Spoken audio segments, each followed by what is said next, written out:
بسم اللہ الرحمن الرحیم۔ عزیز طلباء السلام علیکم۔ مطالعہ پاکستان کلاس 10 آج ہمارا تیسرا لیکچر ہے۔ پہلے دو لیکچرز میں ہم نے تاریخ پاکستان پارٹ 2 جو ہے اس کا آغاز کیا تھا۔ تاریخ پاکستان پارٹ 1 جو ہے وہ 9th میں آپ نے پڑھا، اس میں 1940 قرارداد پاکستان سے لے کے 1971 تک وہ ہم نے مکمل تاریخ کو ڈسکس کیا 9th کلاس کے اندر۔ اس میں 1956 پاکستان کا پہلا آئین، 1962 دستور پاکستان، اور اس کے بعد 1971 میں سقوط ڈھاکہ سانحہ مشرقی پاکستان کے رونما ہونے کے بعد ہم نے یہ دیکھا کہ پاکستان دو لفظ ہو جاتا ہے۔ مشرقی پاکستان ہمارا بڑا بھائی دایاں بازو وہ ہم سے جدا ہو کے بنگلہ دیش کی شکل اختیار کر لیتا ہے، اور مغربی پاکستان 4 صوبوں پہ مشتمل ایک علیحدہ ملک کی شکل میں باقی رہتا ہے۔ اب جو بچا بچا پاکستان ہے اس میں اقتدار جاتا ہے پاکستان پیپلز پارٹی کے بانی چیئرمین جناب ذوالفقار علی بھٹو کو۔ انہوں نے 20 فروری 1971 کو صدر پاکستان اور سویلین چیف مارشل ایڈمنسٹریٹر کا عہدہ جو ہے وہ سنبھالا، اور اقتدار میں آتے ہی کچھ نئی اصلاحات وہ سامنے لائیں، جس میں سب سے پہلے ہم نے لیکچر نمبر 2 میں ڈسکس کیا تھا قومیانی کی پالیسی یا نیشنلائزیشن۔ بڑی بڑی پرائیویٹ فیکٹریوں کو، کارخانوں کو، ملوں کو اور اداروں کو سرکاری حکومتی تحویل میں لیا جانا، نیشنلائزیشن۔ آج ہمارا ٹاپک ہے بھٹو دور حکومت کی لیبر پالیسی۔ بھٹو صاحب نے اقتدار میں آتے ہی بہت سی اصلاحات نافذ کی، جس میں معاشی اصلاحات، لیبر پالیسی، زرعی اصلاحات انہوں نے نافذ کی۔ ہمارے آج کے لیکچر کا ٹاپک ہے بھٹو دور حکومت کی لیبر پالیسی کے اہم نکات، یعنی مزدور اور مزدور طبقہ کے لیے بھٹو دور حکومت میں جو ایسے اور عمدہ اقدامات اٹھائے گئے، عمدہ اقدامات کیے گئے، ان کے بارے میں آج ہم ڈسکس کریں گے کہ مزدور کے بارے میں انہوں نے کیا اچھے اقدامات کیے، کیا ایسے اور عمدہ اقدامات اٹھائے۔ اب دیکھیں کہ 10 فروری 1972 کو بھٹو صاحب نے نئی لیبر پالیسی کا اعلان کیا۔ اس پالیسی کے جو اہم نکات ہیں ان میں سب سے پہلا ہے کہ کمیٹی میں مزدوروں کی شمولیت۔ اب اس سے پہلے کیا ہوتا تھا کہ مل مالکان جو مل کے آنرز ہوتے تھے، ان کے معاملات میں، مل کے معاملات میں مزدور طبقہ کو کسی قسم کی دخل اندازی کا کوئی حق حاصل نہیں تھا۔ مزدور اپنی مزدوری تک محدود تھے، اور مل کے معاملات کے بارے میں، کارخانے فیکٹری کے بارے میں وہ کسی قسم کا اختیار نہیں رکھتے تھے۔ تو بھٹو دور حکومت میں جو کارخانے، فیکٹری اور ملز کی کمیٹی بنتی تھی، اس میں 20% مزدوروں کو حصہ دیا گیا، یعنی کارخانہ، فیکٹری یا ملز جو ہے اس کی جو کمیٹی بنائی جاتی تھی کام کرنے والی، کام چلانے والی، اس میں 20% مزدوروں کو حصہ دیا گیا، اور 20% تک مزدور جو ہیں وہ اس کمیٹی کا حصہ بنتے تھے، تاکہ انہیں بھی مل کے جو معاملات ہیں، اندرونی بیرونی، مل کی آمدن کتنی ہے، اخراجات کتنے ہیں، کتنا منافع چل رہا ہے، مزدوروں کی تنخواہوں کا تعین کرنا، اوقات کار کا تعین کرنا، ان تمام معاملات میں مزدوروں کو بھی کسی قسم کی کسی حد تک دخل اندازی کا موقع ملے۔ نمبر 2، حساب کتاب اور اسٹوروں کی جانچ پڑتال۔ بھٹو دور حکومت سے پہلے مل مالکان کسی بھی قسم کی جو جانچ پڑتال ہے، حساب کتاب ہے، اس سے مزدور یونین کو علیحدہ رکھتے تھے۔ مزدور بیچارے کسی بھی طرح وہ مل کی آمدن، حساب، اخراجات، ریکارڈ، اس کی جانچ پڑتال کرنے کے اہل نہیں تھے۔ انہیں کچھ پتہ نہیں ہوتا تھا کہ مل کی آمدن کتنی ہے، مل کے اخراجات کتنے ہیں، ہماری تنخواہیں کتنے فیصد بڑھائی جاتی ہیں، آمدن کے حساب سے تنخواہیں برابر ہیں یا کم بڑھائی جاتی ہیں، زیادہ بڑھائی جاتی ہیں، اور وہ کسی قسم کے اسٹاف کا بھی جائزہ نہیں لے پاتے تھے۔ لیکن بھٹو کی لیبر اصلاحات میں مزدوروں کو اس قابل بنایا گیا، انہیں اتنے اختیارات سونپے گئے کہ وہ مل کے حساب کتاب یعنی آڈٹ اور اسٹوروں کی جانچ پڑتال کرنے کے حقدار وہ ٹھہرائے گئے، اور وہ کسی بھی وقت یونین جو کمیٹی ہے، یونین کونسل جو ہے، یونین طبقہ ہے، اس کی وہ لیبر کمیٹی کے بعد حساب کتاب اور اسٹوروں کی جانچ پڑتال جو ہے وہ کر سکتے ہیں۔ نمبر 3، تنخواہ کے برابر سالانہ بونس۔ یہ تمام مالکان پہ لازم قرار دیا گیا کہ اگر آپ کی آمدن بہتر ہو،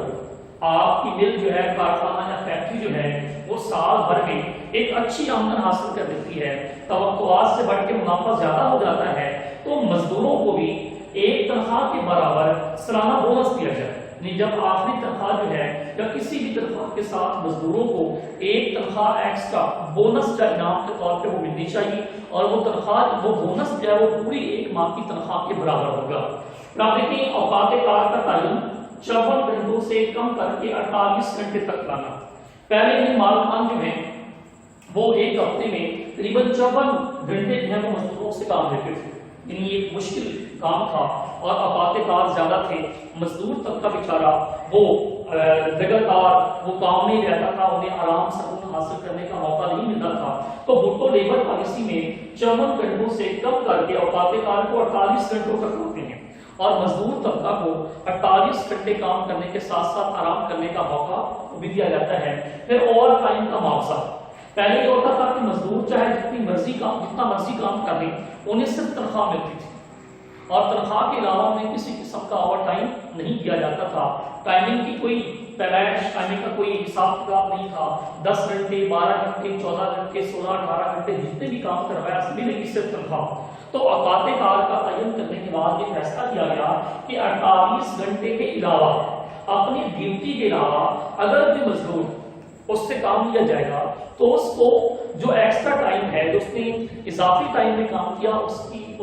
کا اوور ٹائم دیا جائے گا۔ ان تنخواہ کے علاوہ اگر اس سے 1 گھنٹہ، 2 گھنٹے، 3 گھنٹے علیحدہ ایکسٹرا اضافی کام لیا جاتا ہے تو اس کو اس کا معاوضہ دیا جائے گا، جس سے اوور ٹائم کا نام جو ہے وہ دیا گیا۔ اور ساتھ میں یہ بھی شرط رکھی گئی کہ یہ مزدور کی مرضی ہوگی، وہ چاہے تو اوور ٹائم میں کام کرے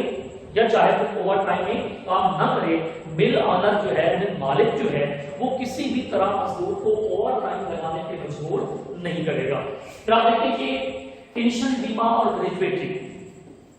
مل مالکان کو اس بات پہ راضی کیا گیا کہ بڑھاپے میں یا بوڑھے ہونے والے جو مزدور ہیں جنہوں نے ساری زندگی آپ کی مل، آپ کے کارخانے کے نام کر لی، ان کو بڑھاپے کی پینشن دی جائے تاکہ ان کا بڑھاپا جو ہے جب وہ کام کرنے کے قابل نہ رہے، بوڑھے ہو جائیں، عمر کا آخری حصہ ہو، تو پینشن کی شکل میں ان کے پاس اتنا معاوضہ آنا چاہیے آمدن کی شکل میں کہ ان کا جو چولہا ہے وہ جلتا ہے۔ بیمہ، جو انشورنس پالیسی کرایا جائے، اگر ان کے ساتھ دوران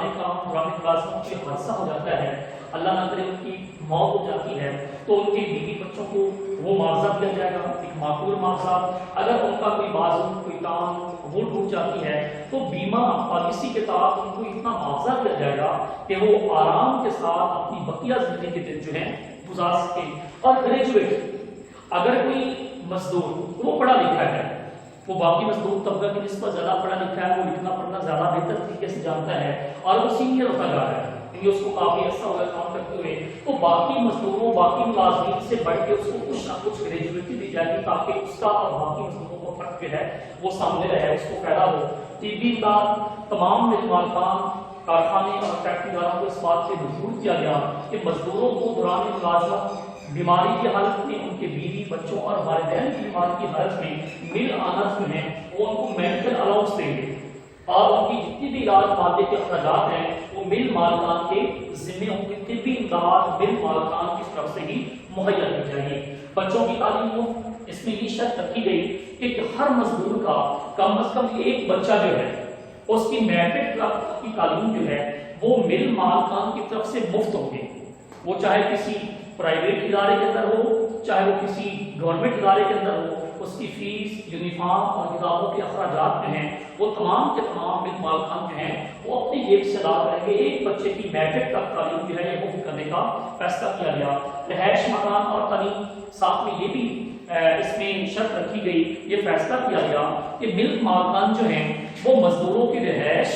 ان کے مکان اور ان کے بچوں کی تعلیم و تربیت کا بھی خیال رکھیں گے، اور اگر کوئی مزدور اپنی تعلیم خود جاری رکھنا چاہتا ہے تو مل مالکان اس کو یہ وسائل مہیا کریں گے رہائش، مکان کے ساتھ ساتھ کہ وہ اپنی تعلیم یا اپنے بچوں کی تعلیم جو ہے اس کو مکمل کر سکے۔ صنعتی روابط کمیشن، لیبر عدالت اور یونین عدالتیں، اس میں آپ دیکھیں کہ مزدور یونین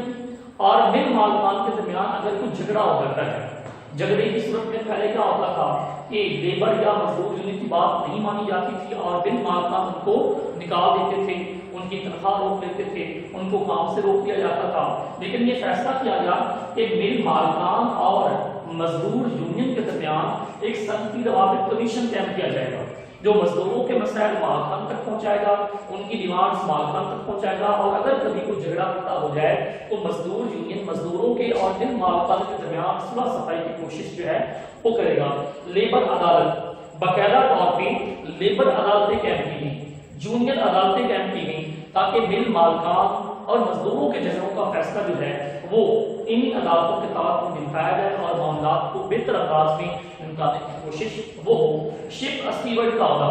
یہ ایک ایسا عہدہ تھا جس میں جو نئے سرے سے تخلیق کیا گیا، جس کا مقصد کیا تھا کہ کوئی بھی مل مالک جو ہے وہ بغیر کسی وجہ کے، بغیر کسی ریزن کے، بغیر کسی ٹھوس وجہ کے وہ کسی بھی مزدور کو اس کی نوکری سے فارغ نہیں کر سکتا، اور اگر مزدور اور مالک کے درمیان کوئی جھگڑا پیدا ہوتا ہے تو شپ اسٹیورڈ کا یہ عہدہ تھا، اس کی وساطت سے، اس کے ذریعے سے مزدور اور مالک کے درمیان بات چیت کرنے کی کوشش کی جاتی اور معاملات کو نمٹانے کی کوشش وہ کی جاتی۔ تو آپ دیکھیں کہ بھٹو دور حکومت میں جو لیبر اصلاحات نافذ کی گئی، لیبر پالیسی نافذ کی گئی، ان تمام عناصر نے، ان تمام جو اجزاء ہیں ان کو آپ اگر غور سے دیکھیں تو ہمیں پتہ چلتا ہے کہ فروری 1972 کی لیبر پالیسی نے مزدوروں کی زندگی کو بہت بہتر انداز میں وہ تبدیل کیا، اور مزدور کی زندگی جو ہے اس پہ مثبت اثرات وہ پڑتی ہیں، اور وہی مزدور طبقہ جو پہلے انتہائی غربت اور انتہائی قسم خوشی کی زندگی بسر کر رہا تھا، ان اصلاحات نے مزدور طبقہ کو بہت سارے ایسی چیزیں فراہم کی جن سے ان کی زندگی کسی حد تک بہتر ہو گئی، اور ان کے بہت سارے معاملات اخراجات ایسے ہوئے جو مل مالکان کے سر پہ ہے اور مزدوروں سے اخراجات کا بوجھ جو ہے بڑھ گیا۔ تو نیکسٹ انشاءاللہ پڑھیں گے بھٹو دور حکومت کی صنعتی پالیسی، معاشی پالیسی، معاشی اصلاحات اور زرعی اصلاحات، اور اس کے بعد پھر دیکھیں گے بھٹو دور حکومت کی لیبر پالیسی اور قومیانی کی پالیسی کے مثبت اور منفی اثرات۔ اللہ حافظ۔